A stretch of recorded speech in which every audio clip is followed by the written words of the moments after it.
Oke, shalom teman-teman semuanya.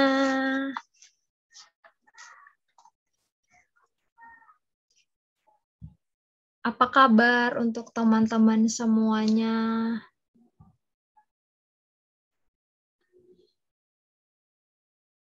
Puji Tuhan, luar biasa. Kira-kira ini aku agak itu nggak sih goyang atau gimana nggak?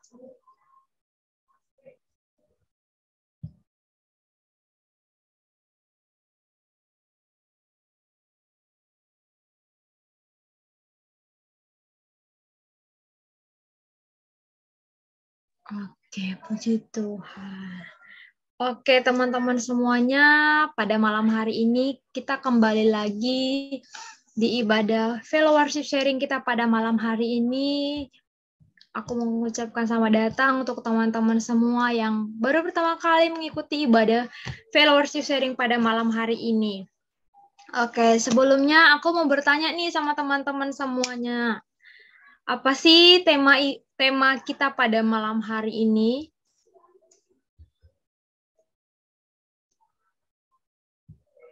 Kalau nggak salah tema kita pada malam ini sahabat generasi, Kak. Oke, benar banget nih Matthew. Tema kita pada malam hari ini yaitu sahabat generasi. Oke, teman-teman, sebelum kita memasuki ibadah kita pada malam hari ini, aku mau memperkenalkan diri dulu dan memperkenalkan teman-teman kita yang akan melayani pada malam hari ini. Salam kenal untuk teman-teman semuanya. Aku adalah Astrid. Aku yang bertugas pada malam hari ini sebagai MC, dan juga aku memperkenalkan juga nih kakak-kakak kita yang siap melayani pada malam hari ini. Ada Kakak Aurel. Shalom Kakak Aurel. Shalom Kak. Oke, Kakak Aurel pada malam hari ini akan memimpin praise and worship kita pada malam hari ini. Dan ada juga nih Kakak Shirley. Halo, shalom Kakak Shirley. Halo, shalom. Shalom.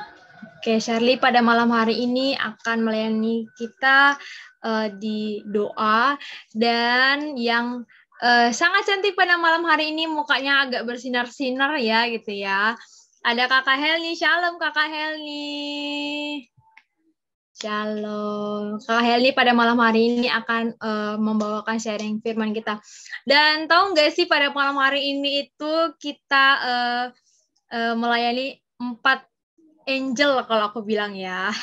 Cewek-cewek cantik semua yang melayani pada malam hari ini. Tepuk tangan dulu nih untuk kakak-kakak yang cantik semua pada malam hari ini. Yeay. Aku juga baru sadar loh. Oh iya, cewek-cewek semua nih yang melayani pada malam hari ini. Oke deh. Kalau gitu teman-teman, karena kita akan memasuki ibadah kita pada malam hari ini, sebelumnya aku mau mengingatkan untuk teman-teman semuanya untuk mempersiapkan hatinya, mempersiapkan catatannya, mempersiapkan Alkitabnya juga gitu ya, supaya nanti saat mendengarkan sharing firman nggak gerasa-gerusuk lagi nih. Kalau boleh nih teman-teman semuanya juga sudah mempersiapkan tempat minumnya gitu, tumblernya yang sudah berisi air juga. Oke teman-teman, kita akan memulai ibadah kita pada malam hari ini. Aku persilakan untuk Kakak Aurel. Shalom teman-teman semua, selamat malam. Sebelum kita mulai ibadah fellowship sharing kita pada malam hari ini, mari kita satukan hati kita berdoa. Bapak dalam kerajaan surga, terima kasih ya Bapak buat penyertaan-Mu sepanjang hari ini. Terima kasih Bapak telah mengumpulkan kami di Zoom untuk kembali melakukan ibadah fellowship sharing ya Bapak. Bapak, sebentar lagi kami mau mulai ibadah kami, biarlah Kau yang pimpin ibadah ini dari awal pertengahan hingga akhir, dan biarlah berjalan sesuai dengan kehendak-Mu. Bapak, sebentar lagi kami mau memuliakan nama-Mu, biarlah menjadi duka yang harum di hadapan-Mu. Terima kasih ya Bapak, terima kasih Yesus, dalam nama Tuhan Yesus, amin. Oke teman-teman, mari kita angkat lagu Hari Ini Kurasa Bahagia.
Berikan sekali dengan hanya baca nama Tuhan.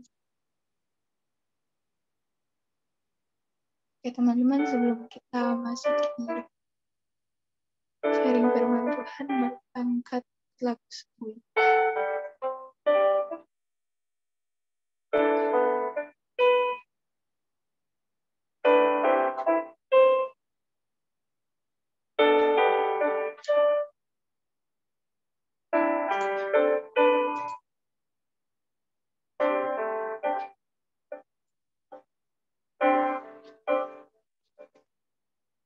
Kemanakah aku dapat pergi, menjauhi roh-Mu yang suci, Kau sabar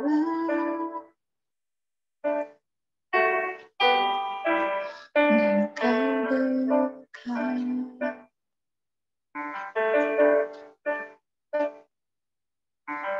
Bahkan seluruh pengabdian tak bisa membalas kesetiaan-Mu sungguh mulia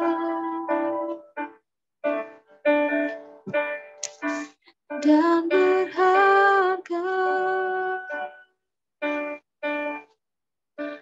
sungguh besar pengorbanan-Mu bagiku, terlalu jauh untuk dimengerti, sungguh besar, sungguh indah yang Kau pikirkan tentangku, tak terselami bagiku, sungguh indah.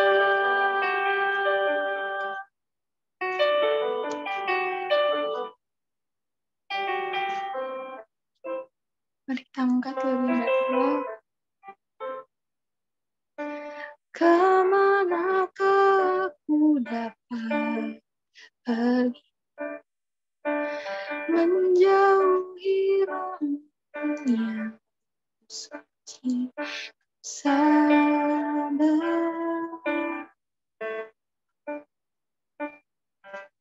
dan Kau dekat.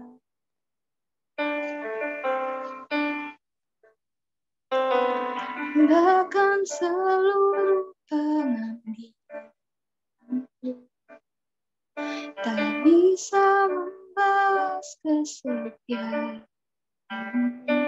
Sungguh mulia dan berharga, sungguh besar pengorbananmu bagiku, terlalu dalam untuk dimengerti, sungguh besar,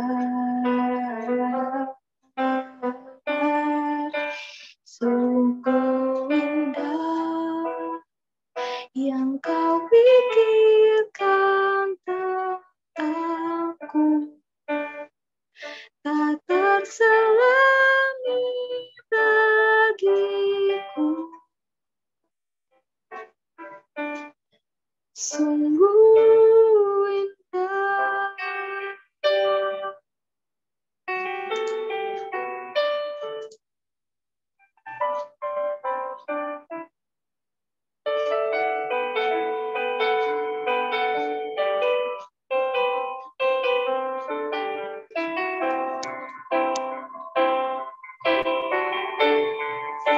Sungguh besar pengorbananmu bagiku, terlalu dalam untuk dimengerti, sungguh besar, sungguh indah yang Kau pikirkan tentangku, tak terselami bagiku, sungguh indah, sungguh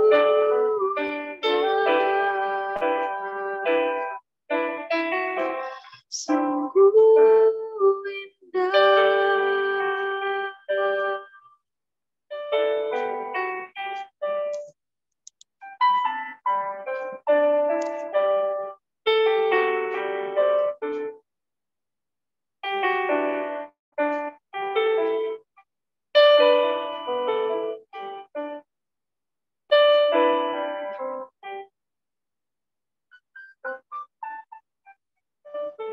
Aku serahkan kepada Hamba.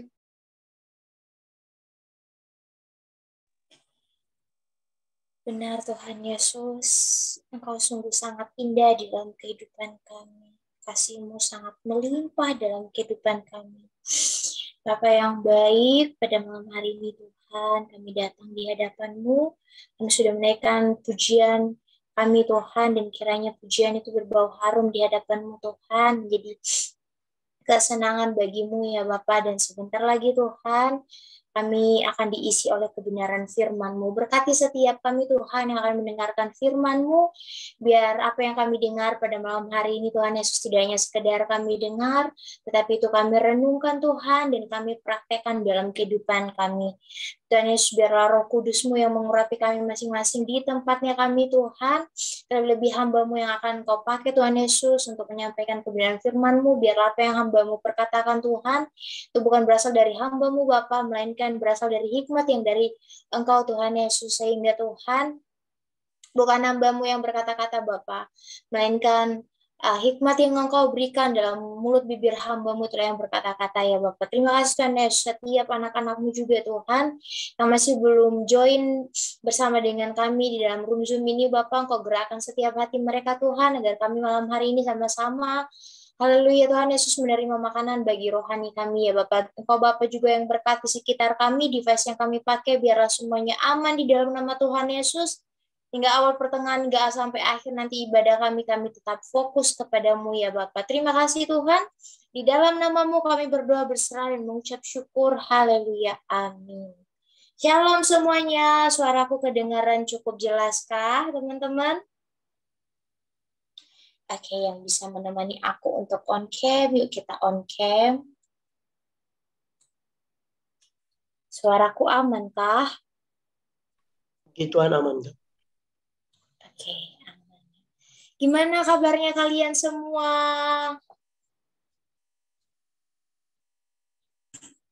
Baikkah? Tidak baikkah? Burukkah? Atau sangat burukkah? Puji Tuhan, luar biasa. Haleluya. Kalau luar biasa kabarnya berarti pada on cam dong. Oke. Puji Tuhan, kondisinya udah jauh lebih baik. Oke, berarti bisa on cam dong ya. Oke, teman-teman, sebelum kita belajar firman Tuhan pada malam hari ini, ada yang masih ingat firman Tuhan di minggu yang pertama kemarin? Bukan minggu yang kemarin ya, tapi minggu yang sebelumnya. Ada yang masih ingat? Oke, semua pada lupa. Yang masih ingat, boleh kasih reaction-nya. Haleluya, tidak ada yang ingat satupun. Oke. Kalau minggu kemarin, ada yang ingat? Minggu kedua, masih dengan tema kebangkitan generasi. Minggu kemarin ada yang ingat sharingnya dari mana? Temanya apa? Dan isi sharingnya apa?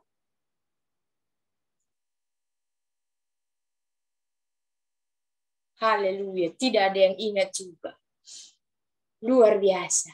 Oke, minggu pertama banyak firman-nya. Temanya dulu apa?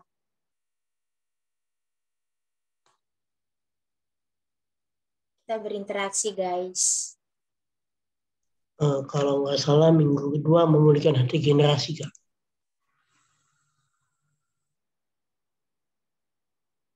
Gimana?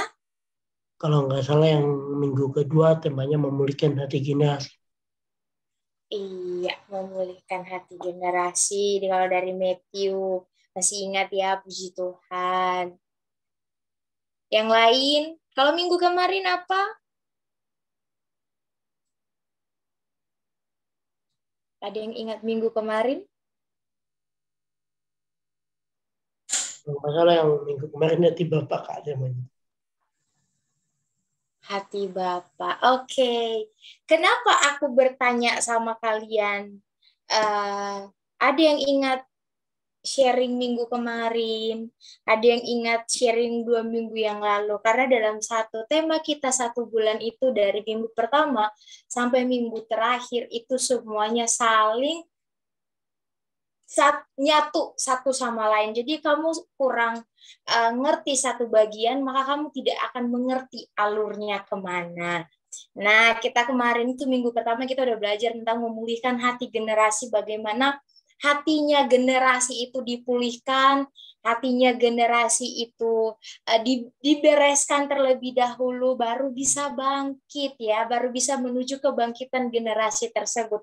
Itu tahap pertamanya. Jadi segala hal yang nggak benar, segala hal yang kotor, singkatnya seperti itu ya, itu dikeluarkan gitu ya, terus masuk ke dalam hati Bapa. Kita sudah belajar tentang hati Bapa, bagaimana kita itu sebagai generasi-generasi harus memiliki hati Bapa gitu ya teman-teman. Untuk apa kita memiliki hati Bapa? Supaya kita itu mengerti bahwa kita itu butuh Bapa, kita itu tidak bisa hidup di luar Bapa, dan supaya kita bisa berkenan kepada Bapa. Singkatnya seperti itu ya teman-teman. Dan malam hari ini di minggu yang ketiga masih dengan tema kebangkitan generasi, kita akan masuk ke tema. Ada yang tahu tema kita hari ini apa?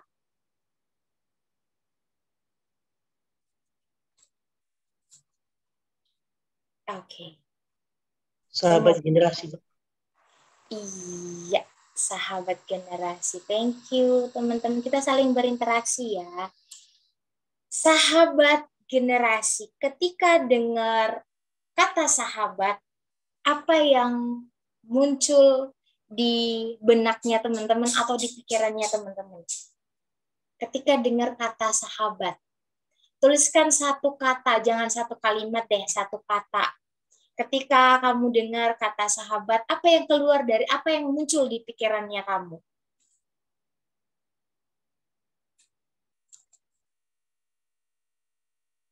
Oke, di sini semua rata-rata punya sahabat, tah? Kita punya sahabat lah ya. Oke, kalau kata Kak Astrid, sahabat itu tempat sharingnya kita. Kalau dari yang lain, ini nggak ada hukuman kok, nggak ada hukumannya gitu. Selalu ada, kata Uci. Dari yang lain, ketika dengar kata sahabat,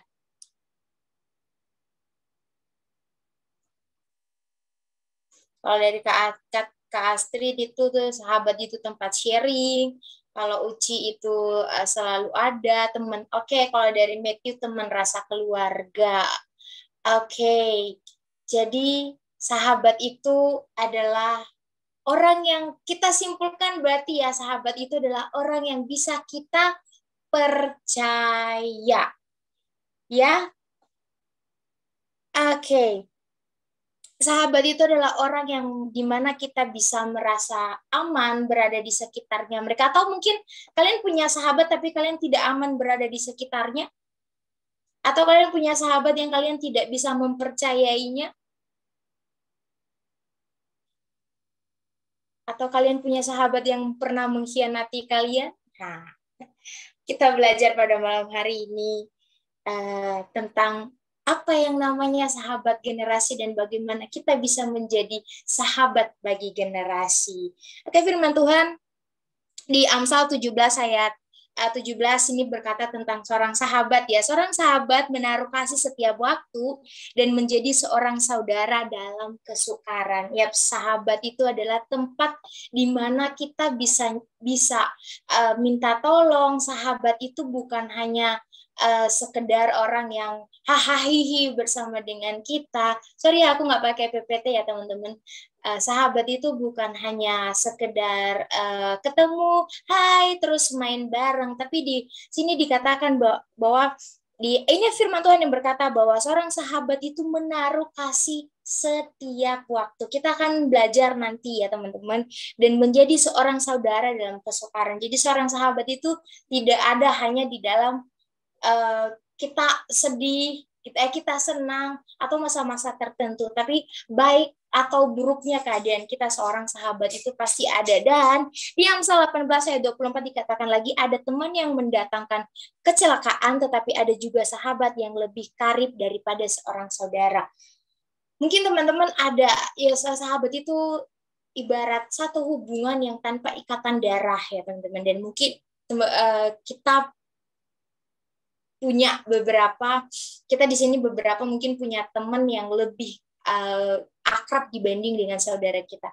Kita lebih nyaman dengan mereka dibanding dengan orang-orang yang punya hubungan darah dengan kita. Nah, itu sahabat. Jadi, sahabat itu bukan hanya sekedar hahaha doang. Sahabat itu nggak hanya sekedar ada di saat kita senang doang, tapi dalam suka maupun duka, dalam senang maupun sedih, mau kayak gimana pun keadaannya, seorang sahabat itu akan selalu ada. Itu yang namanya sahabat. Dan seorang sahabat itu jangan sebut dia sahabat ketika dia mendukungmu melakukan satu kesalahan ya.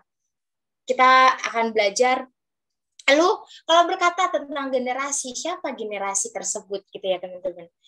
Kalau ditanya ke kalian, ketika ada kata generasi, apa yang keluar dari pikiran kalian? Apa yang kalian imajinasikan tentang generasi?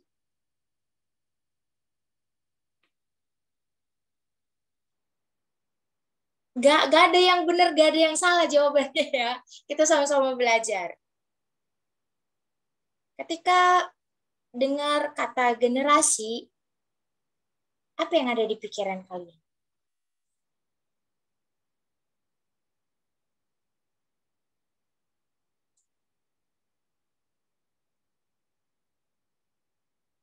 Oke. Mungkin kalau dari aku mungkin apa ya? Bisa dibilang kayak sekumpulan orang yang mungkin ada di posisi yang sama, ya, ada di posisi yang sama suatu waktu gitu. Yang seangkatan berarti ya. Ya, seangkatan istilahnya gitu. Oke. Kalau dari kata Kak Astrid, generasi itu penerus atau lanjutan ya. Oke, betul. Generasi itu adalah penerus. Nggak mungkin kan kakek kita bilang generasinya kita. Kita adalah generasinya kakek-kakek kita gitu ya teman-teman. Jadi kita menjadi sahabat bagi generasi, kita menjadi sahabat bagi penerus. Dan kita adalah generasi-generasi tersebut. Sebagai generasi-generasi, kita juga harus menjadi sahabat bagi generasi berikutnya. Nah, kita belajar firman Tuhan pada malam hari ini, bagaimana supaya kita itu bisa menjadi sahabat bagi generasi. Teman-teman boleh buka Yohanes 15 ayat 9 sampai 17. Ini nanti ada beberapa bagian aku bagi firman Tuhannya nggak sekaligus kita baca. Yang sudah dapat firman-Nya katakan amin. Yohanes 15 ayat 9 sampai 17. Yang sudah dapat katakan amin.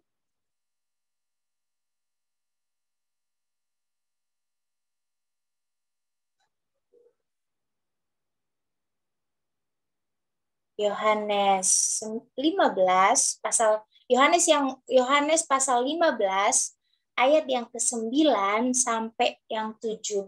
Yang sudah dapat katakan amin. Oke, Uci udah.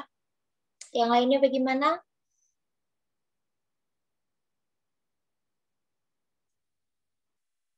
Oke, amin. Semuanya udah dapat?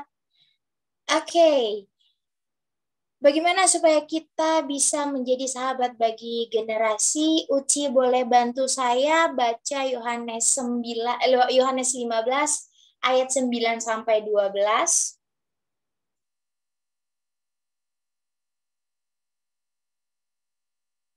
Oke, sebentar ya, Kak. Yohanes 15 ayat 9 sampai 12 di bawah perikop perintah supaya saling mengasihi. Seperti Bapa telah mengasihi aku, demikianlah juga aku telah mengasihi kamu. Tinggallah di dalam kasihku itu. Jikalau kamu menuruti perintahku, kamu akan tinggal di dalam kasihku, seperti aku menuruti perintah Bapakku dan tinggal di dalam kasihnya. Semuanya itu kukatakan kepadamu, supaya sukacitaku ada di dalam kamu dan sukacitamu jadi penuh. Inilah perintahku supaya kamu saling mengasihi seperti aku saling mengasihi kamu. Demikianlah firman Tuhan. Oke, thank you Uci udah bantu aku. Iya, bagaimana supaya kita bisa menjadi sahabat bagi generasi? Yang pertama, punya hati yang penuh kasih. Kalau kita kemarin sudah belajar tentang hati Bapa, pemulihan hati. Nah, sekarang ini karena hati kita sudah pulih, maka kita harus punya hati yang penuh kasih. Dikatakan di sini bahwa kasih itu adalah perintahnya Tuhan, bukan suka-suka hatinya kita. Bukan karena aku suka Matthew, maka aku mengasihi dia. Bukan karena aku suka Kak Astrid, aku pinjam nama-nama ini ya, maka aku mengasihi dia. Tetapi di sini dituliskan bahwa inilah perintahku, yaitu supaya kamu saling mengasihi seperti aku telah mengasihi kamu. Siapa teladan kita dalam mengasihi adalah Tuhan Yesus itu sendiri. Bagaimana seorang Tuhan Yesus yang tidak pandang bulu ketika mengasihi, bahkan kita yang penuh dosa sekalipun, itu Tuhan terima, itu Tuhan layakkan. Terlebih-lebih kita, orang yang sudah dilayakkan Tuhan, kita juga harus bisa menerima dan membagikan kasih tersebut untuk orang-orang di sekitar kita yang disebut generasi, atau orang-orang yang seumuran dengan kita bisa jadi, yang di bawah kita pun bisa jadi, karena yang namanya generasi itu bukan yang di atas kita ya teman-teman. Tapi bukan berarti juga kita nggak boleh mengasihi atau mungkin kita pandang bulu mengasihi orang-orang yang di atas kita. Kita itu harus mengasihi semua orang. Tapi malam hari ini kita fokus untuk jangan oh ya udah karena dia masih kecil ya udahlah ya dia nggak layak gitu ya, karena dia masih kicik-kicik ya udahlah ya biarin aja dia dulu di situ. Tapi di sini kita belajar untuk mengasihi teman-teman, mengasihi yang nggak harus memandang dia siapa gitu, mengasihi, memiliki kasih sekalipun dia seperti apapun lah dia model dan bentuknya, dia berikan dia kasih tersebut, ajarkan dia cara mengasihi gitu ya teman-teman. Dan tugasnya kita adalah mengasihi generasi-generasi yang terhilang. Siapa itu generasi-generasi yang terhilang? Kalau teman-teman udah nggak asing lagi ya dengan teman-teman kita yang berada di lingkungan kita yang tidak, bahkan mungkin tahu Tuhan tapi tidak kenal Tuhan, tugasnya kita adalah memberikan kasih bagi mereka supaya bagaimana dengan praktek kasih yang kita berikan ke mereka itu mengenal siapa Kristus tersebut. Itu kita dimulai dari situ untuk bisa menjadi sahabat bagi mereka. Kita memiliki kasih tersebut gitu. Kita pelan-pelan, jangan ketika kita melihat wah kok dia orang Kristen tapi model hidupnya dia seperti ini bla bla dan segala macam, maka kita ngecap dia itu kayak wah udah hidup nggak benar ini, wah udah hidup yang nggak layak bla bla dan segala macam. Tapi kita harus bisa menjadi contoh yang baik, bisa menjadi contoh yang benar kepada mereka. Dan yang pertama banget, yang utama banget adalah kita itu harus punya hati yang penuh dengan kasih, karena kita tidak akan bisa merangkul mereka jika kita tidak punya kasih yang seperti yang Bapak punya gitu. Dan siapa sekali lagi aku bacain bahwa mengasihi itu adalah perintah dari Tuhan, dan Tuhan itu sudah menjadi kasih tersebut gitu ya teman-teman. Di ayat 9, seperti Bapa telah mengasihi aku, demikian juga aku telah mengasihi kamu, tinggallah di dalam kasih itu. Karena Bapa sudah mengasihi kita, maka kita harus bisa mengasihi orang-orang di sekitar kita gitu ya. Dan itu adalah perintah Tuhan, bukan mau-maunya kita gitu. Jadi kita mengasihi karena kita tahu itu adalah perintahnya Tuhan, dan emang itu gaya hidupnya Tuhan, dan kita sebagai anak-anak Tuhan juga harus meneladani hal tersebut. Maka yang seterusnya kita itu menerima dengan kasih, kita menerima mereka apa adanya gitu. Keadaan mereka seperti apa jangan kita lihat, keadaan orang-orang di sekitar kita jangan menjadi patokan untuk kita mengasihi mereka atau kita harus berespon seperti apa sama mereka. Mau seperti apapun itu bentuknya mereka, mau seperti apapun itu bentuk orang-orang di sekitar kita, kita harus menerima mereka apa adanya, sebab kita sudah diterima apa adanya sama Tuhan ya teman-teman. Jadi apa yang kita dapat dari Tuhan itu kita bagikan ke orang-orang di sekitar kita. Itu salah satu itu poin yang pertama dalam kita itu bisa menjadi sahabat bagi generasi. Kita itu tidak hanya berhenti berteman, setelah itu kita melihat hidupnya dia mau naik turun, mau maju mundur atau apa, kita nggak boleh menutup mata. Kita nggak boleh menutup mata bagi orang-orang yang dekat mungkin dengan kita, atau mungkin kita bisa setiap hari atau mungkin ada waktu-waktu tertentu bertemu dengan orang tersebut. Kita jangan menutup mata ketika kita melihat keadaannya itu tidak baik-baik saja gitu. Ingat, kita sudah punya kasih dan kita kasih tersebut gitu loh teman-teman. Jangan karena ya udah kan cuma nggak tahu lah dia anak siapa gitu ya, nggak tahu lah dia itu berasal dari mana gitu ya, dia cuma anak rantau di sini, atau mungkin dia cuma sekedar kenal doang gitu ya. Tapi kita belajar teman-teman bahwa kita jangan acuh tak acuh dengan keadaan sekitar kita, khususnya bagi anak-anak muda zaman sekarang. Kalau kita melihat survei ada begitu banyak jiwa-jiwa muda itu yang terhilang. Kenapa? Karena tidak ada yang mau mengasihi mereka dengan tulus. Tidak ada yang mau menerima mereka apa adanya.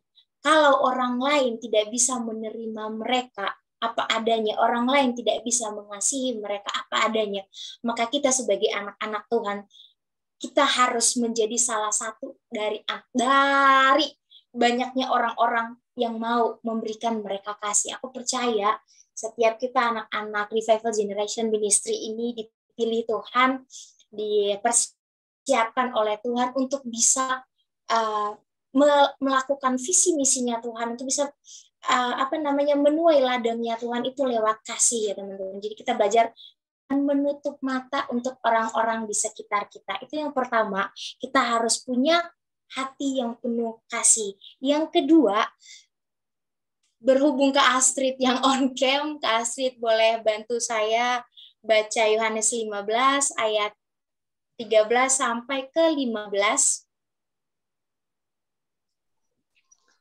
Oke, Yohanes pasal 15 ayat 13 sampai 15. Tidak ada kasih yang lebih besar daripada kasih seorang yang memberikan nyawanya untuk sahabat-sahabatnya. Kamu adalah sahabatku, jikalau kamu berbuat apa yang kuperintahkan kepadamu. Aku tidak menyebut kamu lagi hamba, sebab hamba tidak tahu apa yang diperbuat oleh tuannya.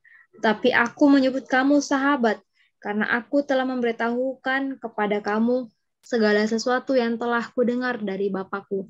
Demikian firman Tuhan. Terima kasih Kak Astrid, Tuhan Yesus memberkati. Iya, yang poin yang kedua, untuk kita bisa menjadi sahabat bagi generasi adalah kita rela berkorban. Setelah kita mengasihi, kasihnya kita itu tidak hanya cukup sampai di situ. Dengan menerima mereka apa adanya tidak cukup sampai di situ. Jadi sahabat, kalau hanya dengan perkataan aku mengasihimu, tapi tidak ada pembuktian, itu sama saja bohong. Jadi pada malam hari ini poin yang kedua adalah rela berkorban. Di sini dikatakan bahwa tidak ada kasih yang lebih besar daripada kasih seorang yang memberikan nyawanya untuk sahabat-sahabatnya. Itu adalah teladan yang diberikan oleh Tuhan Yesus. Tuhan Yesus rela mati di kayu salib untuk kita, untuk menebus kita dari dosa. Oh, bukan berarti setelah ini juga kamu punya teman, ya udahlah ya, aku boleh salibkan aku demi sahabatku. Enggak. Itu konyol namanya ya. Yang dimaksud di sini adalah kita mau gitu teman-teman meluangkan waktu untuk mendengarkan mereka. Itu satu pengorbanan waktu kita berikan kepada mereka. Jadi kalau Tuhan Yesus rela mati di kayu salib untuk menebus kita, maka kita tarik mereka dari lumpur dosa. Dengan cara apa? Kita meluangkan waktu kita untuk mendengarkan keluh kesahnya mereka. Mungkin agak risih ya gitu. Dulu ketika pertama kali aku terjun di dalam dunia pelayanan yang nemenin orang-orang yang terjatuh gitu ya. Bukan berarti aku tidak pernah terjatuh ya, makanya aku menemani orang-orang yang terjatuh, enggak. Justru karena udah keguling, kebanting, ke sliding lah ya.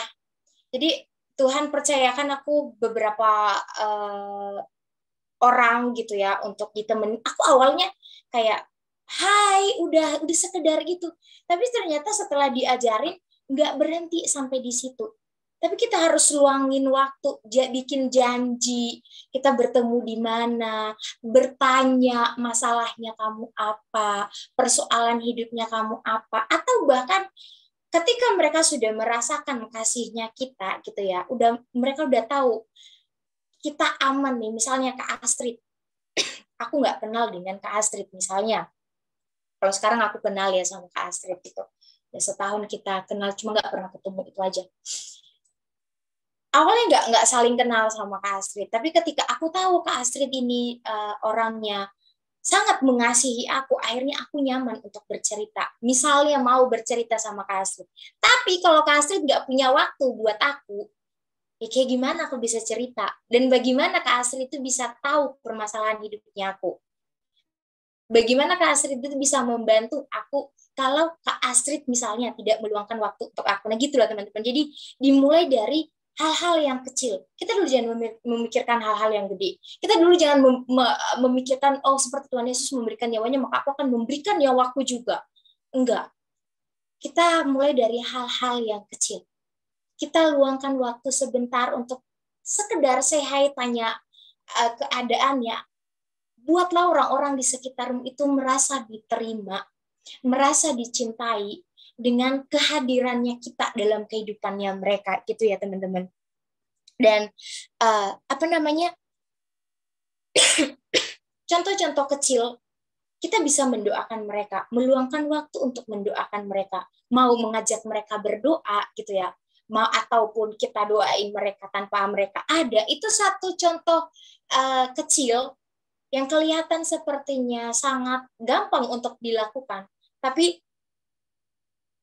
dampaknya itu sangat luar biasa. Lewat doa-doanya kita, lewat waktu-waktu singkatnya kita yang kita berikan untuk orang-orang yang membutuhkan, mereka itu akan bisa sadar dan melek bahwa Tuhan itu mencintai mereka lewat kita. Jadi jangan tutup mata untuk orang-orang di sekitarnya kita. Kita nggak boleh egois, kita nggak boleh memikirkan hanya diri kita sendiri. Kadang ya teman-teman, berpikir bahwa masalah hidupku aja masih banyak gitu. Gimana aku bisa menjadi solusi bagi banyak orang? Gimana aku masih bisa jadi solusi bagi orang banyak gitu? Justru kita belajar gitu. Karena kita tahu ini kita mau dipakai Tuhan untuk menjadi sahabat bagi generasi-generasi, maka kita juga harus memiliki acuan hidup untuk bagaimana supaya hidupnya kita ini, kesaksian hidupnya kita ini itu bisa dinikmatin sama mereka, bisa dilihat sama mereka. Oh ternyata seperti ini hidup di dalam Tuhan itu. Nanti kita akan bahas ya teman-teman. Jadi dalam rela berkorban ini jangan dulu pikirkan hal-hal yang besar, tapi mulai dari hal-hal yang kecil. Luangkan waktumu untuk mendengarkan mereka, tanya kabarnya mereka dan doakan mereka gitu ya. Dan selanjutnya, dalam rela berkorban terkadang ada orang-orang di sekitar kita, banyak kita lihat ya. Orang-orang yang membutuhkan tidak hanya sekedar waktunya kita, tidak hanya sekedar doanya kita, tetapi mereka juga butuh materinya kita. Kita jangan pelit sama mereka. Kalau kita punya berkat gitu ya teman-teman, kita mau dipakai Tuhan untuk memberkati mereka, hayu gerak. Hayu lakukan gitu. Dimulai dari hal-hal yang kecil. Jangan dulu tunggu sampai aku harus punya uang puluhan juta dulu misalnya gitu. Aku punya ABC dan segala macam dulu baru bisa gitu. Kita mulai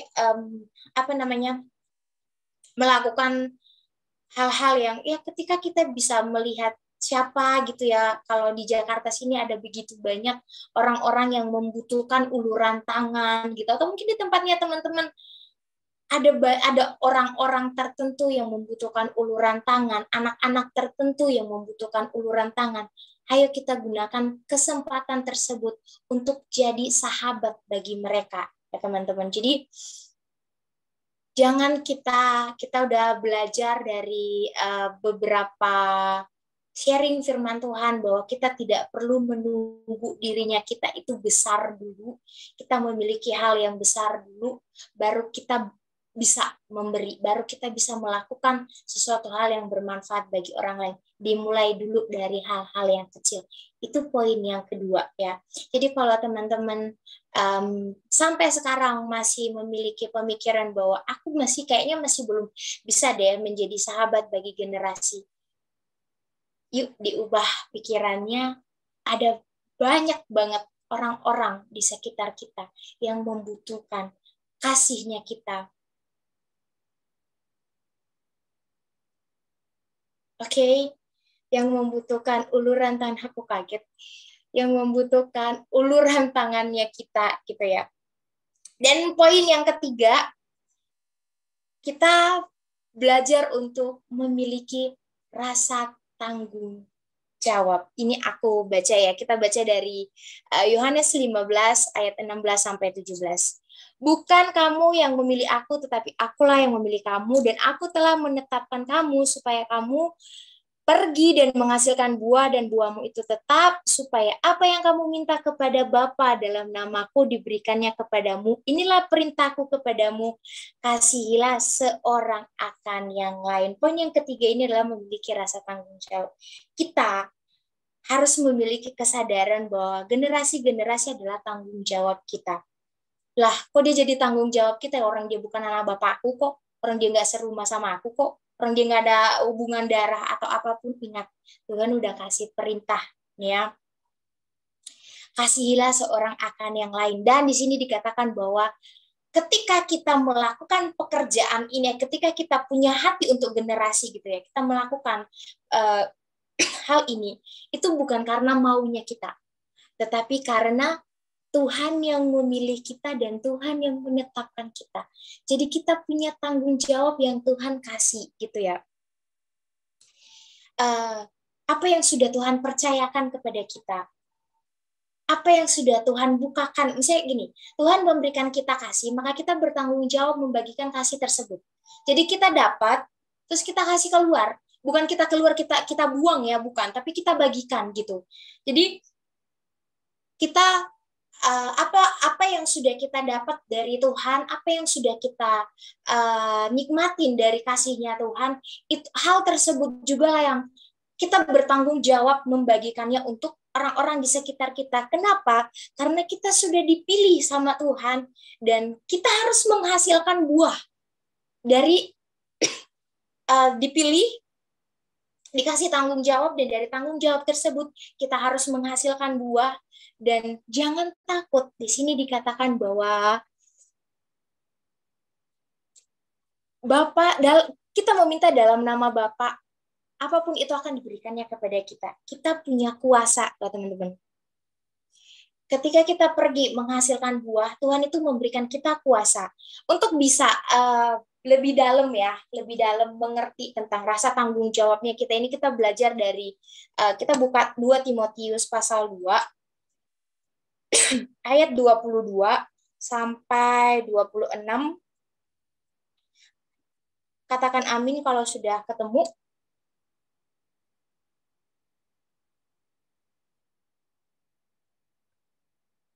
Sorry, tadi ayat berapa, Kak?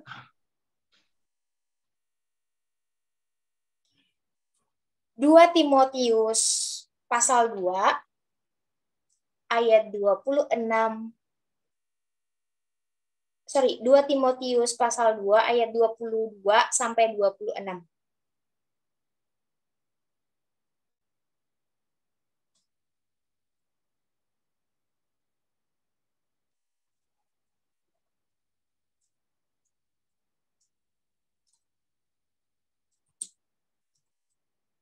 Sudah ketemu? Oke, yang lain udah ketemu? Oke, Uci. Oke, Matthew bisa bantu saya baca? Iya, 2 Timotius 2. Ya, 2 Timotius 2 kan, Kak? Iya, 2 Timotius 2 pasal yang ayat yang ke-20 sampai 26. Dalam rumah yang besar. 2 Timotius pasal 2 ayat 22 sampai 26. Oh, iya, oke. Sebab itu jauhilah nafsumu, nafsu yang muda, kejarlah keadilan, kesetiaan, kasih, dan damai bersama-sama dengan mereka yang bersujud kepada Tuhan dengan hati yang murni. Hindarilah soal-soal yang dicari, yang bodoh dan tidak layak. Engkau tahu bahwa soal-soal itu menimbulkan pertengkaran. Sedangkan seorang hamba Tuhan tidak boleh bertengkar, tetapi harus ramah terhadap semua orang. Ia harus bercakap lancar dan juga sabar, dan sangat lemah lembut, dapat menuntun orang yang suka melawan, sebab mungkin Tuhan memberikan kesempatan kepada mereka untuk bertobat dan memimpin mereka sehingga mereka mengenal kebenaran. Dan dengan demikian mereka menjadi disadar kembali karena terlepas dari jahat iblis yang telah mengikat mereka pada kehendaknya. Demikianlah firman Tuhan. Oke, terima kasih Matthew. Ya, di poin yang ketiga ini memiliki rasa tanggung jawab karena kita sudah dipilih. kita harus menghasilkan buah dan kita dikasih kuasa, maka kita belajar untuk bisa melakukan hal tersebut. Maka kita sebagai anak-anak muda sering banget berpikir bahwa toh aku masih muda, perjalanan ke depannya masih panjang. Tapi firman Tuhan dikatakan di sini bahwa kita harus menjauhi nafsu orang muda dan hal-hal yang sia-sia yang membuat waktu kita itu terbuang gitu ya teman-teman. Terbuang untuk hal-hal yang tidak benar. Kita harus menghindari persoalan-persoalan yang tidak benar gitu. Itu ketika kita memiliki rasa tanggung jawab. Kita menyadari kita punya tugas gitu ya. Kita nggak hanya sekedar anak muda saja, tapi kita dikasih tugas sama Tuhan, maka kita juga harus bisa menjaga hidupnya kita agar kesaksiannya kita itu bisa membangkitkan orang lain. Agar sederhananya, agar cerita hidupnya kita itu bisa menjadi berkat bagi banyak orang. Oleh sebab itu, kita harus menjauhi nafsu orang-orang muda, keinginan-keinginan orang muda yang tidak sesuai dengan kehendak Tuhan. Jangan karena kita masih muda, maka kita boleh sesuka hatinya kita saja, kesempatan masih panjang gitu ya. Tapi ingat teman-teman, gunakanlah masa muda kita, gunakan masa mudanya kita untuk bisa menghasilkan buah yang benar di hadapan Tuhan. Terus, poin yang kedua, hidup kita itu harus jadi teladan. Kayak bilang tadi, selain menghindari nafsu orang muda, keinginan-keinginan orang muda, hidup kita itu harus menjadi teladan. Apa yang kita lakukan, apa yang kita perkatakan, apa yang respon hidupnya kita itu harus sesuai dengan kehendaknya Tuhan, gitu ya teman-teman. Agar buah dari kesaksian hidupnya kita itu tidak menjadi batu sandungan bagi orang gitu. Bagaimana kita bisa membangkitkan orang, bagaimana kita bisa menjadi sahabat bagi generasi, sahabat yang benar bagi generasi kalau hidupnya kita saja masih acak adul. Oleh sebab itu, ya teman-teman, kita juga harus ngoreksi dirinya kita. Kita jangan, ini buat mereka lah, kalau kita boleh sesuka-suka hatinya kita nggak boleh sesuka-suka hatinya kita. Ingat, kita sudah dipilih dan sudah ditetapkan oleh Tuhan untuk memiliki satu tanggung jawab yang besar gitu untuk orang-orang di sekitarnya kita dan bukan hanya untuk dirinya kita. Dan di sini dikatakan bahwa seorang sahabat itu kita harus lemah lembut dalam menuntun orang yang suka melawan. Mungkin ya kita terkadang melihat situasi di sekitarnya kita itu kayak dengan kekerasan mungkin boleh lah ya gitu, dengan memarahinya boleh lah ya, simpelnya seperti itu ya teman-teman, sederhananya kayak gitu. Cuma di sini dikatakan bahwa kita harus lemah lembut untuk menuntun setiap anak-anak muda, untuk menuntun setiap orang-orang di sekitar kita menuju jalannya Tuhan.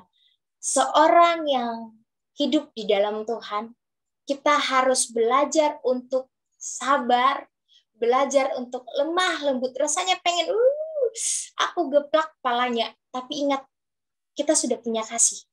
Kita pakai kasih itu, kita minta sama Tuhan untuk, Tuhan, kalau memang udah nggak bisa, nih serahin ke Tuhan, gitu ya teman-teman.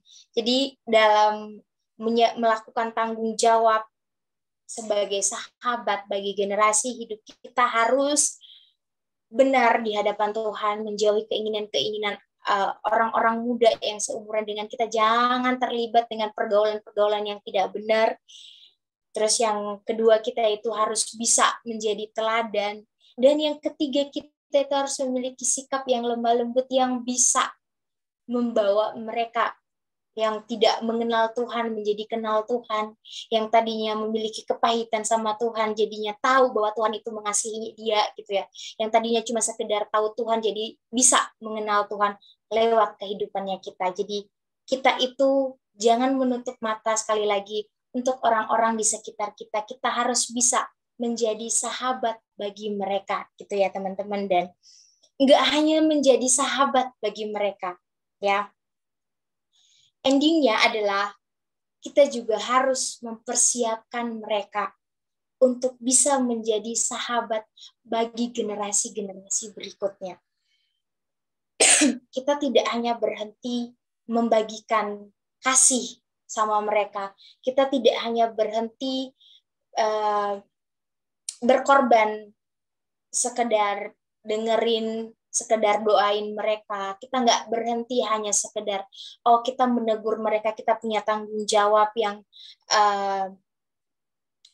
ya udah tanggung jawabnya berhenti sampai di situ. Tapi kita harus mempersiapkan mereka. Makanya tadi kita itu harus terlebih dahulu benar gitu loh teman-teman. Ya mungkin akan ada yang berkata bahwa gak ada orang-orang yang benar gitu. Makanya kita terus-menerus mau diajar, mau belajar apa yang kita dapat dari Tuhan. Entah itu lewat pengalaman hidupnya kita, pengalaman hidup orang lain, entah itu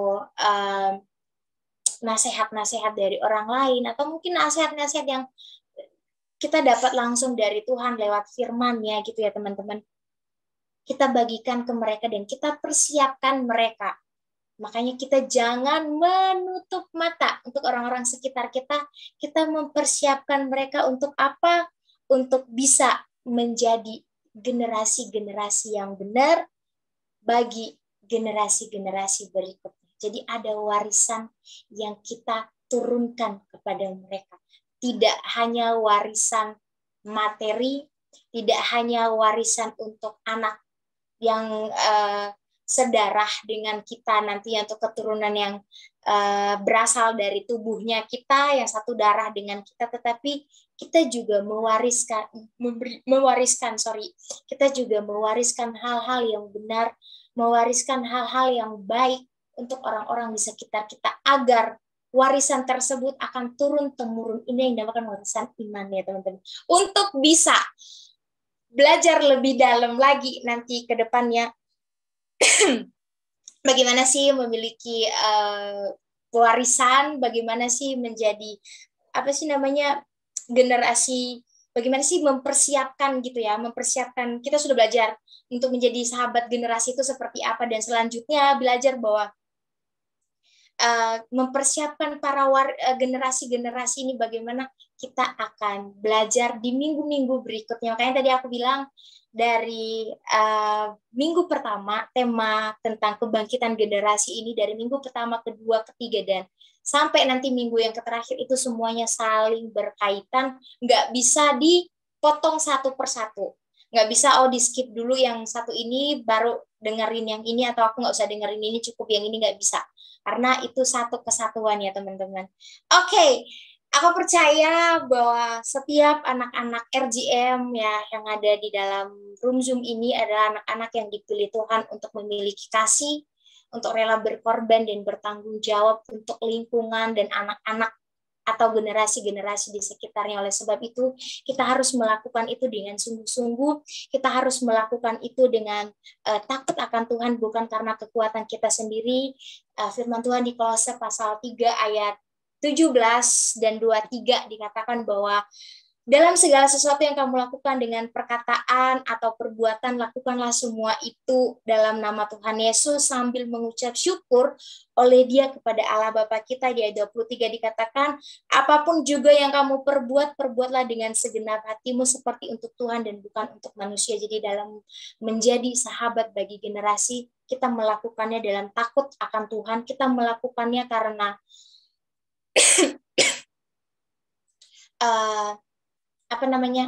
kita melakukan dalam takut akan Tuhan. Kita melakukannya karena kita menyadari betapa besarnya cinta Tuhan itu di dalam kehidupannya kita, bukan karena kekuatan kita, tetapi karena kita sudah menerima kasih dari Tuhan. Demikian sharing firman Tuhan pada malam hari ini.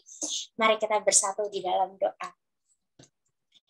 Bapa yang baik, Bapa yang kami sembah, dalam nama Tuhan Yesus kami sudah mendengarkan firman-Mu Tuhan pada malam hari ini.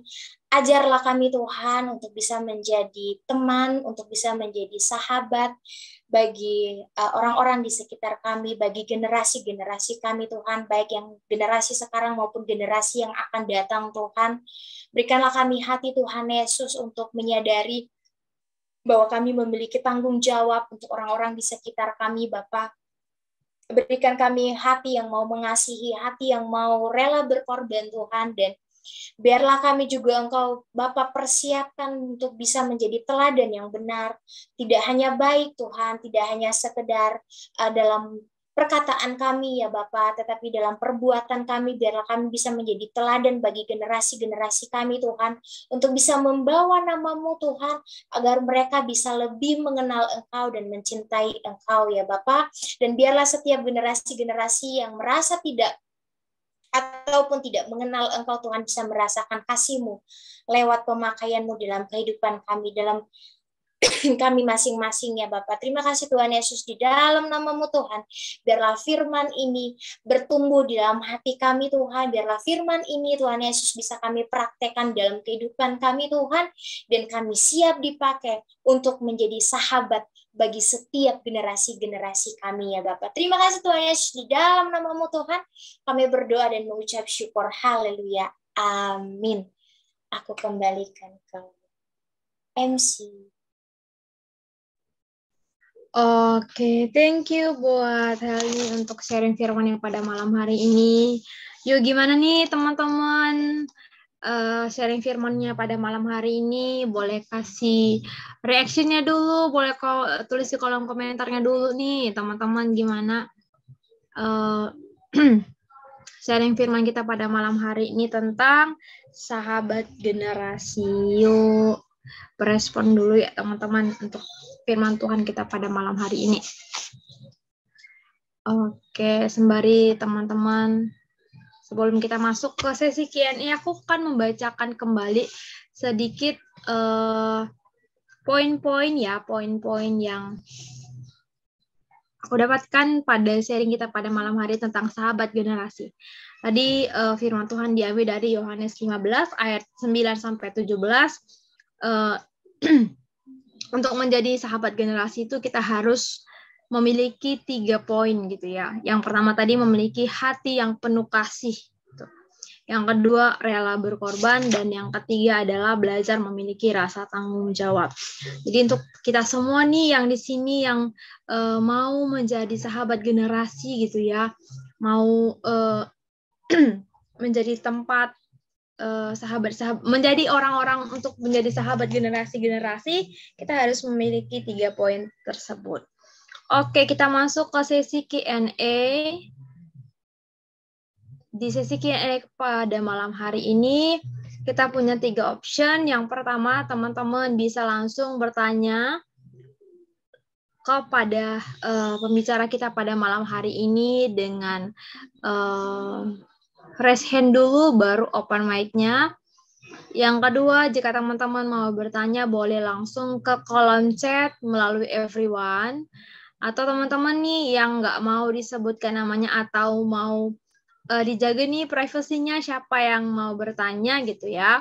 Mungkin di sini teman-teman pada malu gitu, teman-teman bisa chat melalui aku secara pribadi, dan atau kepada pembicara kita juga secara pribadi, dan pertanyaannya harus sesuai dengan tema kita pada malam hari ini, yaitu sahabat generasi. Oke, sebelum aku membacakan pertanyaan yang sudah masuk ke aku, adakah teman-teman di sini semua yang mau bertanya secara langsung kepada pembicara kita pada malam hari ini? Oke, sepertinya Matthew mau bertanya secara langsung, berinteraksi kepada pembicara kita pada malam hari ini. Aku persilakan untuk Matthew. Shalom Kak. Jadi aku izin tanya dikit nih. Nah, itu kan tadi di poin yang pertama dijelaskan bahwa kita harus memiliki hati yang penuh kasih kan. Nah, cara kita untuk memiliki hati yang penuh kasih itu gimana sih Kak? Meskipun terkadang misalkan nih kan ada yang orang yang kita kenal, ada yang nggak kenal gitu. Dan untuk memiliki hati yang penuh kasih kepada semua orang itu gimana Kak?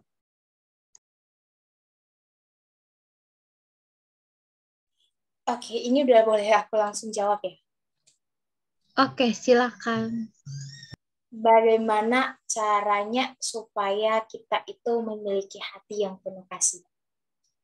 Di sini kita balik ke firman Tuhan ya. Di Yohanes 15 ayat yang ke-9 dikatakan bahwa seperti Bapa telah mengasihi aku, demikian juga aku telah mengasihi kamu. Tinggallah di dalam kasihku itu. Ini Tuhan Yesus yang berkata bahwa Bapa telah mengasihi Yesus dan Tuhan Yesus mengasihi kita, oleh sebab itu kita tinggal di dalam kasih tersebut. Kita harus tahu terlebih dahulu bahwa Tuhan itu sudah mengasihi kita. Kita harus tahu bagaimana caranya supaya kita memiliki kasih. Kita harus tahu dulu bahwa kita itu sudah menerima kasih di dalam kasih yang dari Tuhan. Dan di ayat yang 12 dikatakan bahwa inilah perintahku, itu supaya kamu saling mengasihi seperti aku telah mengasihi kamu. Kita harus memiliki hati yang penuh kasih karena kita terlebih dahulu sudah dikasihi. Kita harus punya kesadaran dulu di situ. Kita menyadari bahwa kita sudah dikasihi, oleh sebab itu kita punya hati yang penuh belas kasihan.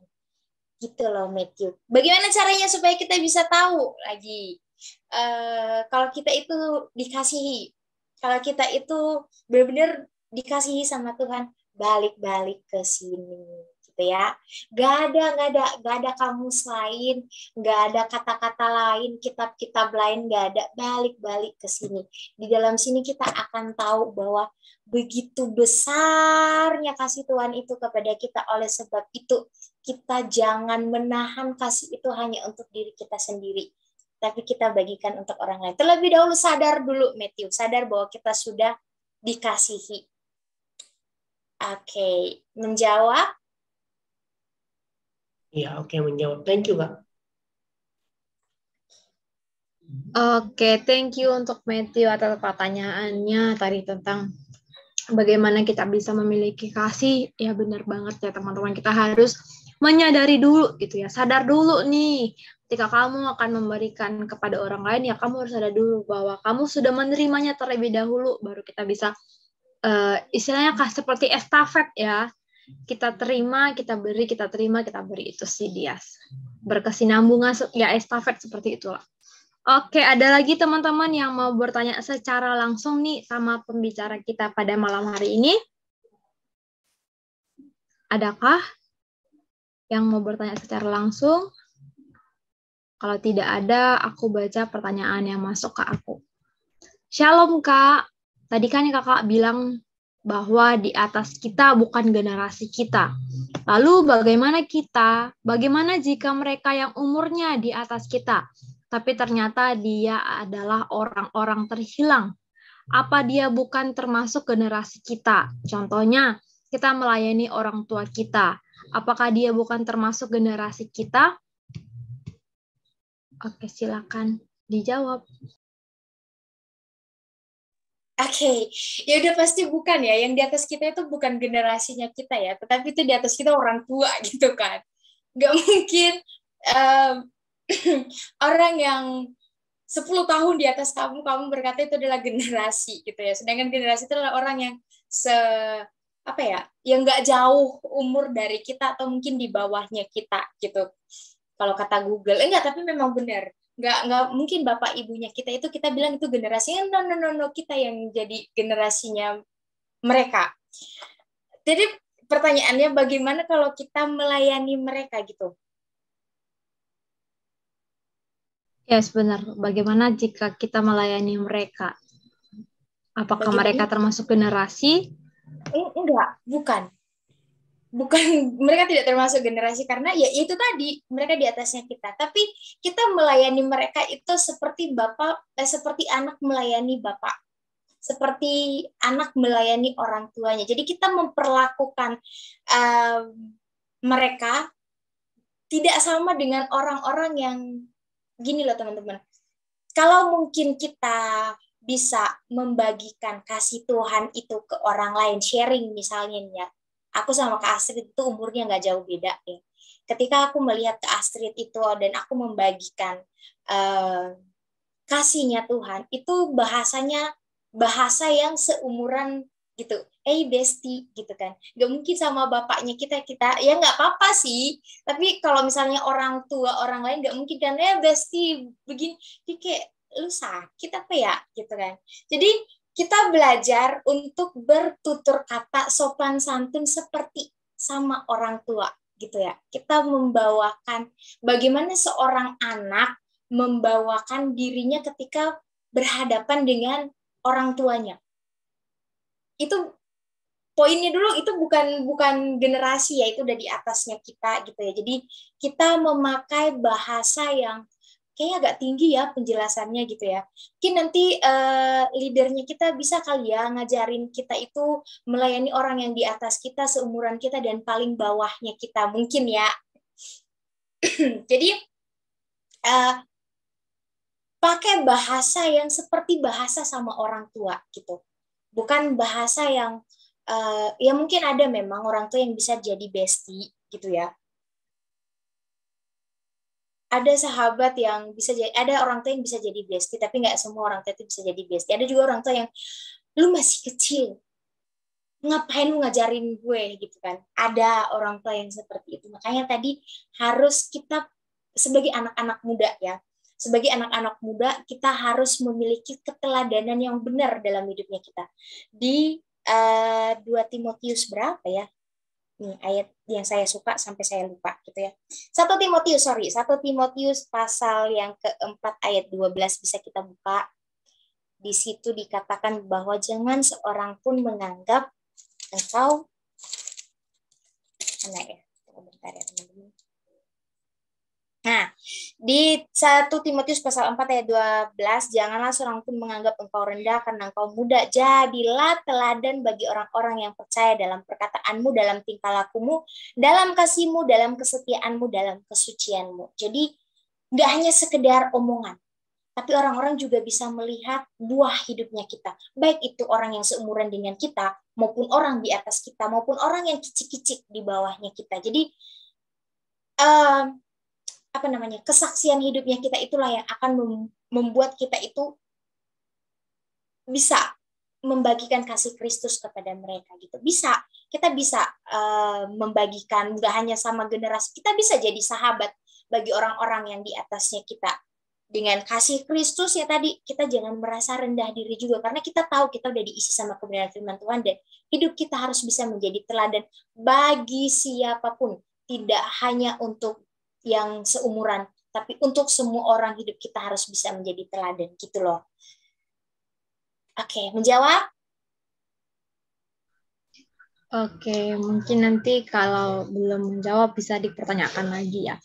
Intinya gini, kalau ditanya apakah mereka termasuk generasi kita, enggak ya teman-teman. Jadi intinya kita bisa melayani bukan hanya untuk generasi kita, tapi yang di atas kita juga, di bawah kita juga gitu. Tidak pandang bulu intinya untuk melayani siapapun gitu ya.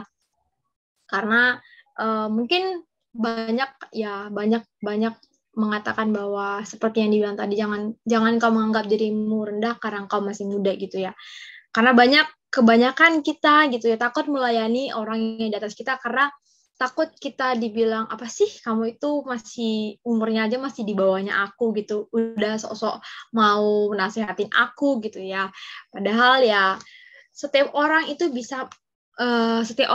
pantas untuk melayani ketika dia sudah siap untuk melayani dan sudah pantas, sudah layak, sudah istilahnya kayak udah dipenuhi untuk jiwa pelayanan, seperti itulah contohnya gitu ya. Karena kita juga banyak melihat ya teman-teman, udah siap ya. Karena kita juga lebih banyak lihat ya pendeta-pendeta di gerejanya kita gitu ya kan. Mereka bahkan melayani bukan hanya seumuran mereka gitu kan, banyak orang tua juga yang dia layani seperti itu. Semoga menjawab ya yang untuk kamu yang mau bertanya. Oke, ini teman-teman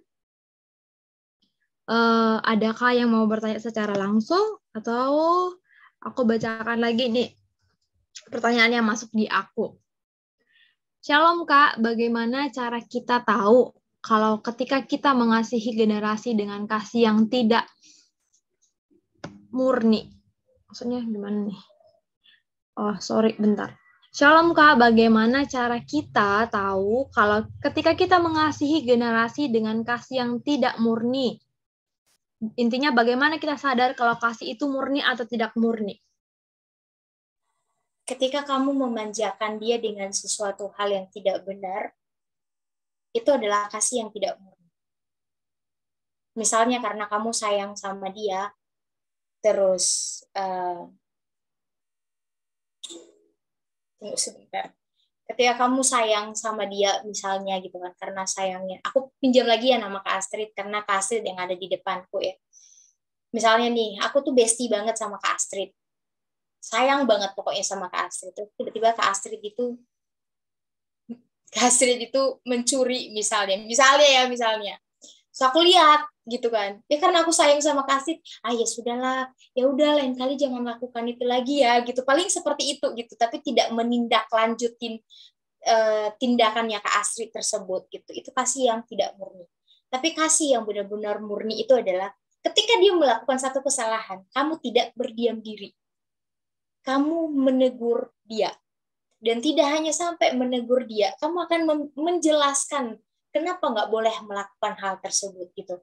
Bedakan seorang sahabat yang ketika temannya itu melakukan satu kesalahan dan dia hahaha, dengan sahabat yang ketika tahu temannya melakukan satu kesalahan tapi dia menegur. Jangan senang hati ketika kamu punya teman tapi dia mendukungmu dalam melakukan kesalahan. Jauhi orang tersebut. Jauhi orang yang ketika kamu melakukan kesalahan tapi dia akan tertawa, hahaha, enggak apa-apa, kenakalan anak muda. Jauhi orang tersebut, dia bukan mengasihimu, tapi dia sedang menjerumuskanmu gitu. Banyak banget marak-maraknya orang-orang yang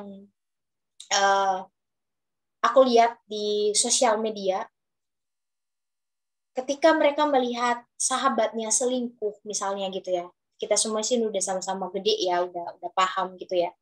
Nggak ada anak kecil kan di sini ya. Dia tahu temannya itu misalnya selingkuh atau jadi selingkuhan orang, tapi dia berdiam diri. Itu contohnya, itu contoh orang yang mengasihi tidak murni. Itu dia pakai kasih dunia.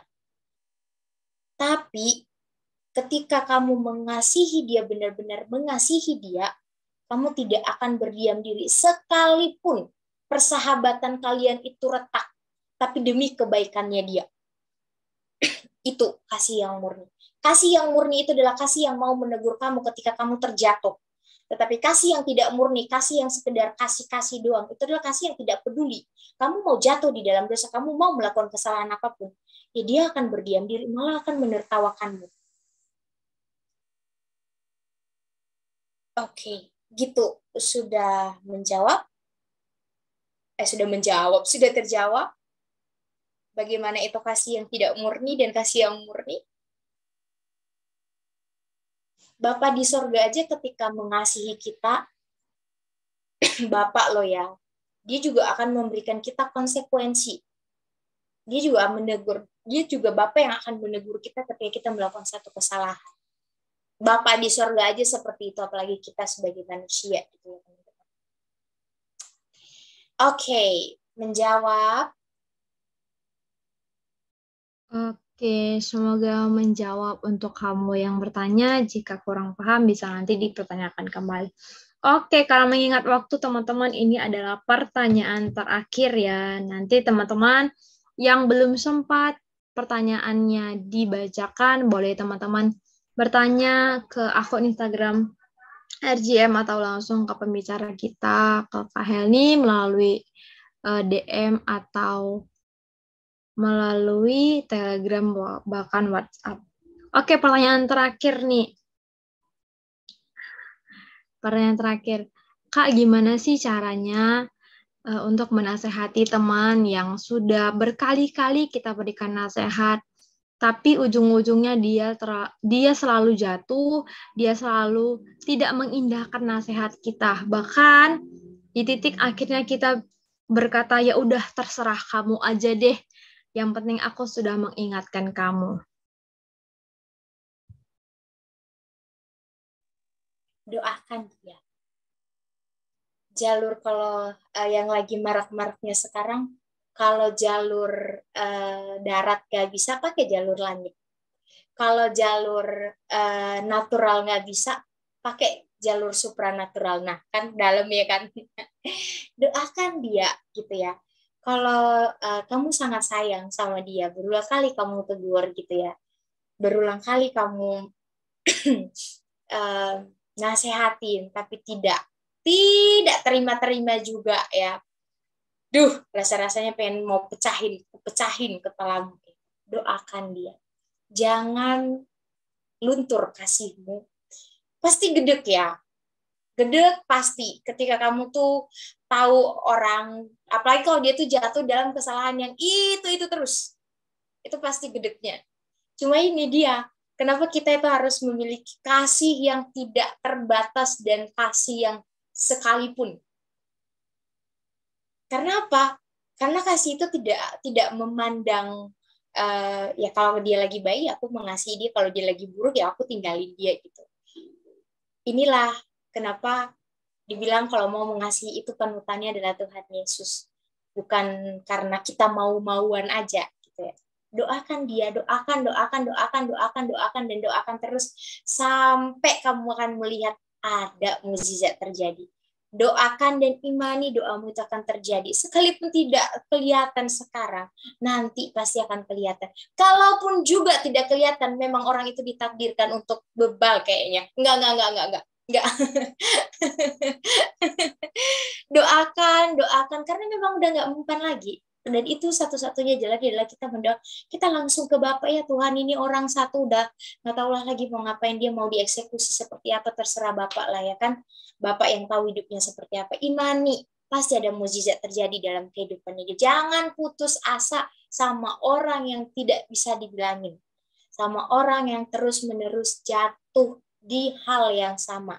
Cari tahu juga kenapa dia terus-menerus jatuh di hal tersebut. Kalau kamu belum cari tahu penyebabnya apa. Dan kalau kamu sudah tahu penyebabnya apa, doakan gitu. Doakan, percayalah gitu. Pasti akan ada mukjizat terjadi ya. Jangan tinggalin dia ya gitu. Tetap tuntun dia jalur doa. Oke, terima kasih. Oke, thank you buat atas menjawab pertanyaannya. Intinya kayak udah sliding dengan doa seperti itu deh ya. Kalau udah kita udah nggak mampu, udah kita nyerah, udah sliding dalam doa aja kayak gitu. Oke teman-teman, terima kasih untuk teman-teman semua yang sudah bertanya. Kami minta maaf jika pertanyaan teman-teman tidak sempat kami bacakan. Teman-teman nanti bisa bertanya melalui yang seperti aku bilang tadi, melalui akun Telegram kita, atau akun Instagram kita, atau langsung ke pembicara kita chat secara pribadi. Oke, thank you untuk Helni untuk sharingnya, bahkan sudah mau menjawab setiap pertanyaan yang ada. Oke teman-teman, sebelum kita masuk ke persembahan, kita terlebih dahulu berdoa, kita satukan hati kita berdoa. Terima kasih Bapak, terima kasih Yesus buat kesempatan yang Tuhan masih berikan kepada kami pada malam hari ini Bapak. Sebentar Tuhan Yesus, kami sudah diisi oleh firman-Mu Bapa. Banyak hal yang kami pelajari pada malam hari ini. Kami diingatkan Bapa untuk menjadi sahabat generasi Tuhan. Kami diingatkan untuk memiliki kasih, memiliki tanggung jawab Tuhan, supaya kami bisa menjadi sahabat generasi seperti Engkau Tuhan, yang menjadi sahabat kami, sahabat yang selalu ada untuk kami. Sebentar Tuhan Yesus, pada malam hari ini juga Tuhan, kami akan memberikan persembahan kami, sebagai bentuk rasa syukur kami Tuhan, atas setiap berkat yang Tuhan berikan kepada kami. Kami akan menabur setiap ladang-Mu Tuhan. Biar Tuhan Yesus Engkau memberkati setiap tangan-tangan anak-anak-Mu Tuhan yang akan memberikannya Bapa di ladang-Mu Tuhan, menabur di ladang-Mu Tuhan. Kiranya Engkau yang berkati, menggantikan setiap berkali-kali lipat Bapa. Terima kasih Tuhan, terima kasih Yesus. Kami berdoa mengucap syukur kepada-Mu. Haleluya. Amin. Oke teman-teman semuanya, pada malam hari ini RJM membuka persembahan secara online. Untuk teman-teman yang mau menabur di ladangnya, teman-teman bisa langsung memberikan persembahan online melalui nomor rekening yang tertera, yaitu 178 11 17 707 atas nama Elsa Lovitania di Bank Nobu, atau teman-teman bisa langsung juga mentransfer di OVO atau GoPay dengan nomor 0812 74 800 363. Untuk teman-teman yang sudah mentransfer atau mengirimkan ke OVO dan GoPay, teman-teman bisa mengirimkan bukti transfernya ke nomor WA yang tertera, yaitu 0812 74 800 363 atas nama Elsa Lovitania. Dan teman-teman dihimbau bahwa persembahan online ini tidak ada unsur paksaan. Teman-teman dengan sukarela, dengan kerendahan hatinya untuk siap menabur di ladangnya.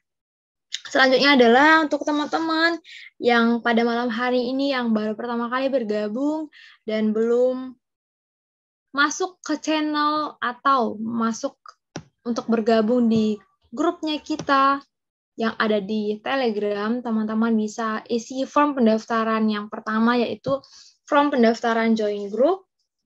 Untuk teman-teman juga yang rindu untuk melayani di komunitas kita, teman-teman bisa isi form yang kedua, yaitu form melayani di RJM.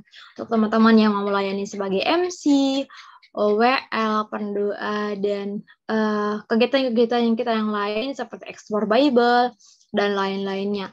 Untuk teman-teman juga yang rindu untuk didoakan, yang butuh topangan doa, teman-teman bisa isi link form yang ketiga, form topangan doa. Selanjutnya untuk teman-teman yang mau menerima Tuhan Yesus sebagai juru selamat, teman-teman bisa isi form yang selanjutnya, form penerimaan Tuhan Yesus. Dan untuk teman-teman nih yang mau sharing, yang mau curhat, yang mau berbagi ceritanya, bahkan mau bertanya untuk para pengurus, teman-teman bisa langsung klik channel @curhat RJM_bot. Dan untuk teman-teman semua nih yang mau tahu nih apa aja sih kegiatan-kegiatan yang ada di RJM gitu ya, apa aja acara-acaranya, teman-teman bisa langsung klik Linktree atau teman-teman bisa add akunnya RJM melalui YouTube, Instagram, dan TikTok. Oke, selanjutnya adalah teman-teman diberitahukan kepada teman-teman semuanya bahwa RJM akan mengadakan ibadah dalam rangka Hari Kemerdekaan, akan diadakan pada hari Selasa tanggal 23 Agustus 2022 pukul 19.30 WIB. Teman-teman, untuk temanya adalah yaitu PUSH, Pray Until Something Happen. Dan poster akan menyusul, akan diberitahukan nanti di channel Telegram kita atau grup yang ada di Telegram. Selanjutnya, setiap hari di pagi hari RJM akan mengadakan saat teduh bersama, yaitu pukul 5 pagi WIB, dan mengikuti di jam seperti WIT dan WITA.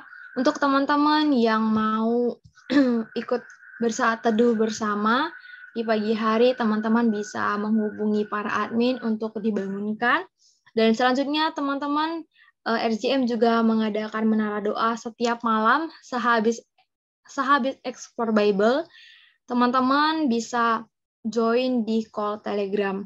Dan selanjutnya, informasi selanjutnya adalah RJM akan mengadakan Bible Study atau pendalaman Alkitab dengan tema Tuhan Yesus sahabat orang berdosa.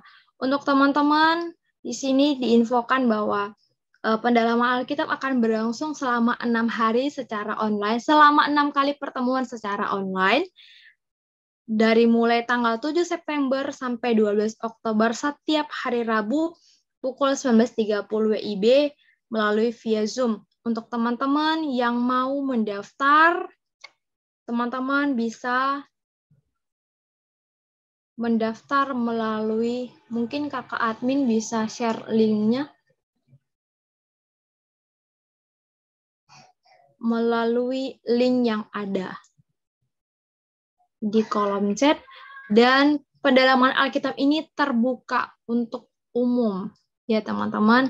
Dan di dalam pendalaman Alkitab kali ini, atau sering kita sebut dengan Bible Study ya, teman-teman akan mendapatkan seperti sertifikat, relasi, pemuritan, dan family group. Teman-teman akan, jika ingin bertanya secara lebih lanjut, teman-teman bisa menghubungi kontak person yang ada, yaitu atas nama Elsa dan Sanjung. Demikian informasi kita pada malam hari ini, teman-teman. Sebelum kita berdoa syafaat yang akan dibawakan nanti oleh Shirley, kita mau menaikkan satu pujian lagi yang akan dibawakan oleh Kakak Aurel. Untuk Kakak Aurel, aku persilakan. Oke, teman-teman, kita udah di penghujung acara kita. Sebelum kita berdoa syafaat, mari kita angkat lagu Segala Pujian.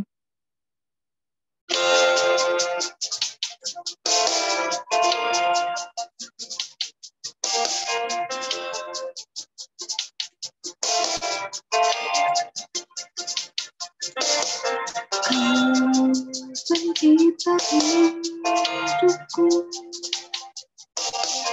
pelihara jiwaku,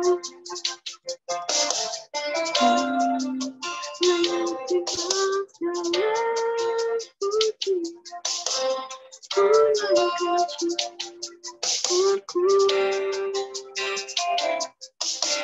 Kau memiliki hidupku,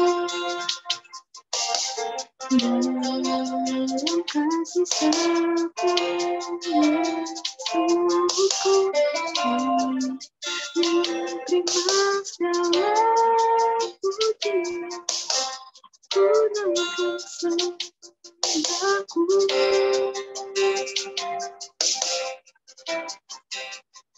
Segala pujian dan syukur bagimu, Allah yang mulia, kuduslah nama-Mu.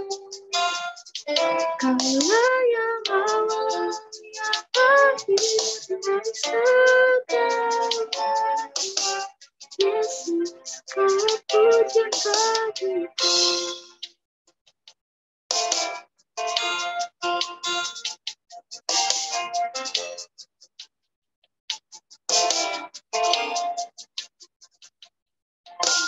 Kau pencipta hidupku,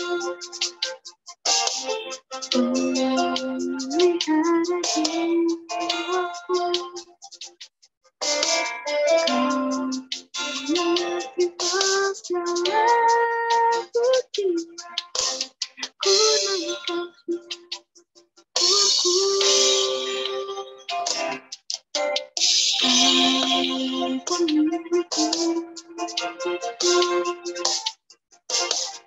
dalam kasih sempurna Yesusku, menerima segala pujian, ku naikkan sembahku.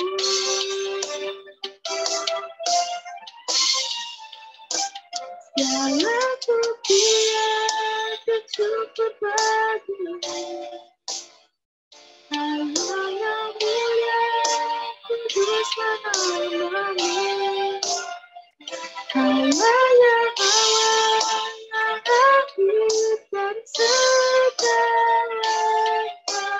Yesus, Kau pujian bagiku. Segala pujian dan syukur bagimu, Allah yang mulia, kuduslah nama-Mu. Allah yang awal, yang akhir dari segala. Yesus, Kau pujian bagiku.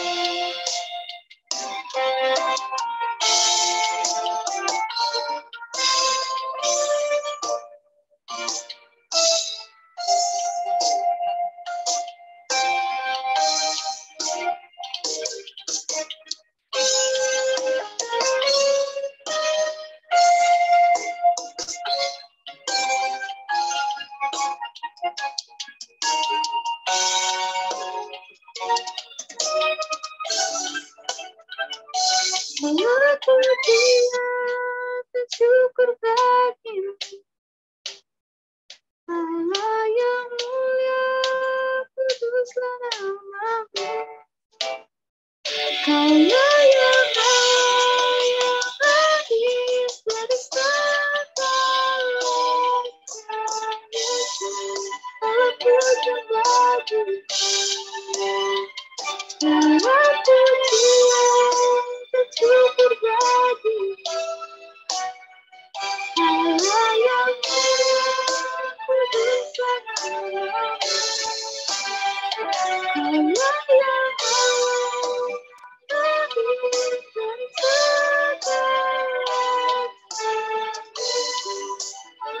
segala aku berbagi.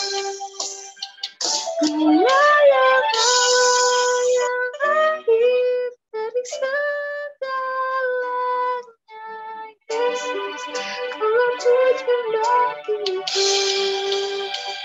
Allah yang hadis dari segalanya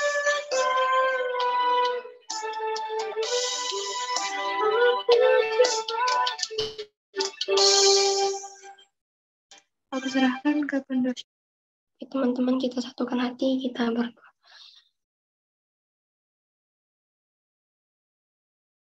Terima kasih banyak Allah Bapa, terima kasih banyak Tuhan Yesus, terima kasih banyak Roh Kudus, atas segala berkat-Mu Bapa sepanjang kehidupan kami. Terima kasih Bapa, Engkau menyertai kami, Engkau membimbing, menuntun menyertai kami dari awal pertengahan hingga akhirnya Bapa.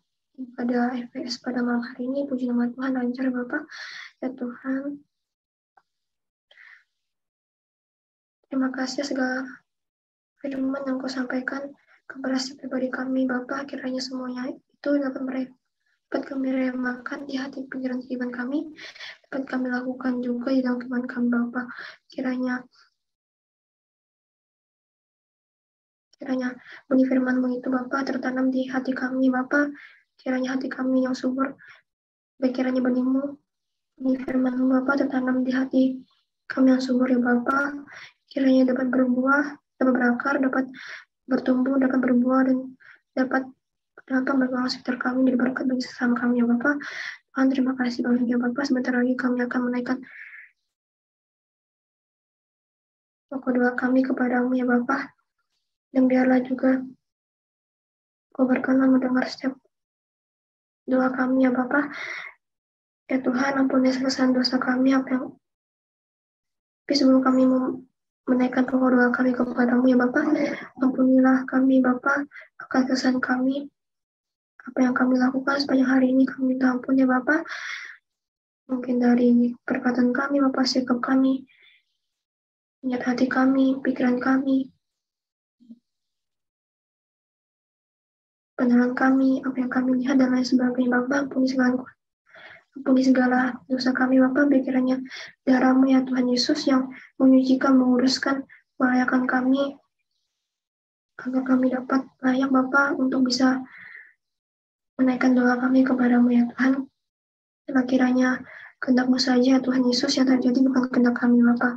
Ya Tuhan, kami ingin membawa pokok doa kami yang pertama ya Bapa.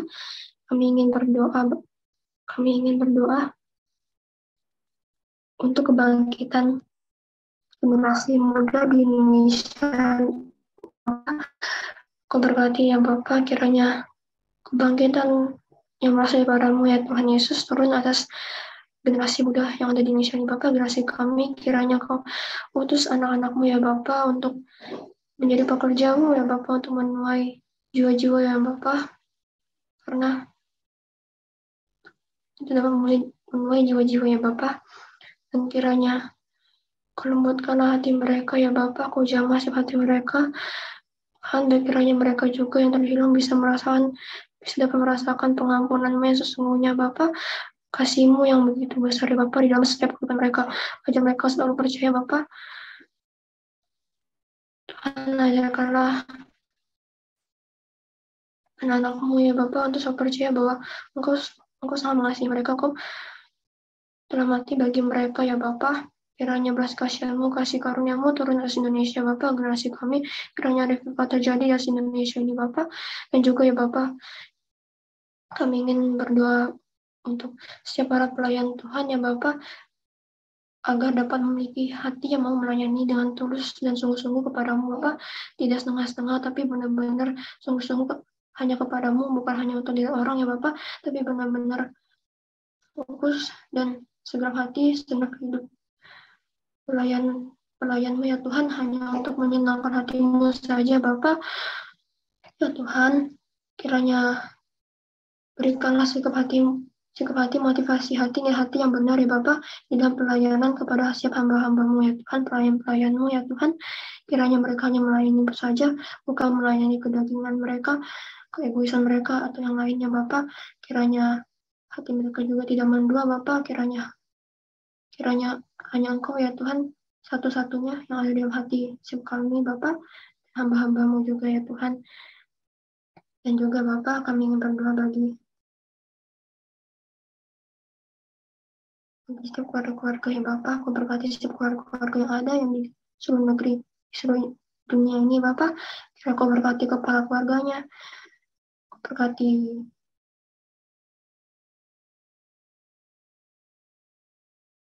anggota keluarganya ya Bapak.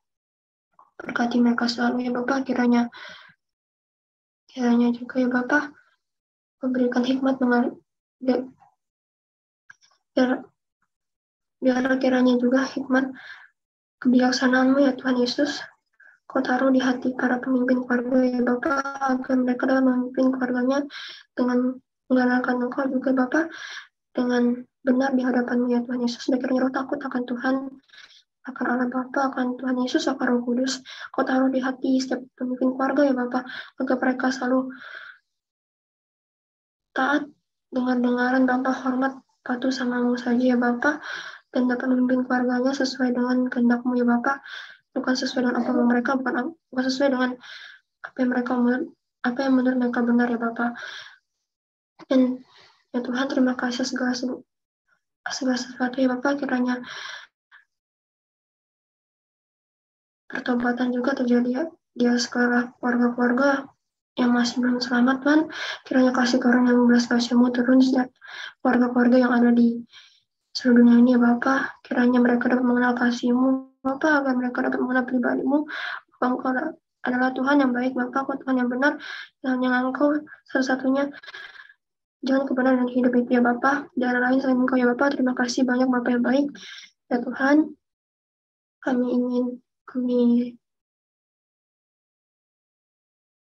Inilah doa kami yang gak sempurna ya Bapak.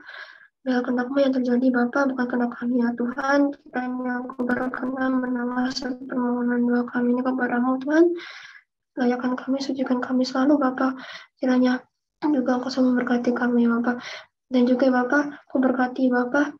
Kami yang berdoa bagi pembicara pada malam hari ini. Kau berkatilah Kak Helmi Bapak. Kiranya Kau berkati setiap kehidupan Kak Helmi, dari mulai rohaninya, jasmaninya Bapak.